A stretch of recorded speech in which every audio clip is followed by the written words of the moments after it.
അവയവദാനത്തിലൂടെ പുതുചരിത്രമെഴുതിയ ആലിൻ ഷെറിന് സംസ്ഥാന ബഹുമതികളോടെ നാട് യാത്രാമൊഴി നൽകി.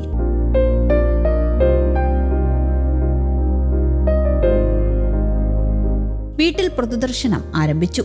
നെടുങ്ങാടപ്പള്ളി സെന്റ് തോമസ് പള്ളിയിൽ 3:30 ആലിൻ ഷെറിൻ എബ്രഹാമിന്റെ സംസ്കാരം. കേരളത്തിലെ ഏറ്റവും പ്രായം കുറഞ്ഞ അവയവദാതാവാണ് 10 മാസം മാത്രം പ്രായമായ ആലിൻ. പത്തനംതിട്ട മല്ലപ്പള്ളി സ്വദേശികളായ അരുൺ എബ്രാഹിമിന്റെയും ഷെറിൻ ആൻ ജോണിന്റെയും മകളാണ് ആലിൻ. ഫെബ്രുവരി 5 കോട്ടയത്ത് നിന്ന് തിരുവല്ലയിലേക്ക് പോകുന്ന വഴി കുട്ടിയും മാതാപിതാക്കളും സഞ്ചരിച്ചിരുന്ന കാർ മറ്റൊരു കാറുമായി കൂട്ടിയിടിക്കുകയായിരുന്നു. ആദ്യം ചങ്ങനാശ്ശേരിയിലും പിന്നീട് തിരുവല്ലയിലെയും ആശുപത്രിയിൽ പ്രവേശിപ്പിക്കപ്പെട്ട കുട്ടിയെ പിന്നീട് കൊച്ചിയിലെ അമൃത ആശുപത്രിയിൽ എത്തിച്ചു. 8 ദിവസമായി കുട്ടി വെന്റിലേറ്ററിലായിരുന്നു. വ്യാഴാഴ്ച മസ്തിഷ്ക മരണം സംഭവിച്ചതിന് പിന്നാലെയാണ് ആലിന്റെ അവയവങ്ങൾ ദാനം ചെയ്യാൻ തീരുമാനിച്ചത്. കരൾ, 2 വൃക്ക, ഹൃദയവാൽവ്, 2 നേത്രപടലങ്ങൾ എന്നിവ ദാനം ചെയ്യാൻ മാതാപിതാക്കൾ തയ്യാറായതോടെ സംസ്ഥാനത്തെ ഏറ്റവും പ്രായം കുറഞ്ഞ അവയവദാതാവായി ആലിൻ ഷെറിൻ മാറി. ഇതുവഴി 5 പേർക്കാണ് പുതുജീവൻ ലഭിച്ചത്. കുഞ്ഞാലിനെ വീട്ടിലേക്ക് കൊണ്ടുവന്നപ്പോൾ കണ്ണീരടക്കാനാകാതെ നാട്ടുകാരും ബന്ധുക്കളും വീട്ടുകാരും വിതുമ്പുന്ന കാഴ്ചയായിരുന്നു. മന്ത്രി വി എൻ വാസവൻ അടക്കമുള്ള ജനപ്രതിനിധികളും വീട്ടിലെത്തി അന്തിമോപചാരം അർപ്പിച്ചു. വിശ്വാസ മാനവികതയുടെ ഉദാത്തമായ മാതൃകയാണ് കുടുംബം കാണിച്ചത് എന്നും മന്ത്രി വി എൻ വാസവൻ പറഞ്ഞു.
News desk Kerala Kaumudi.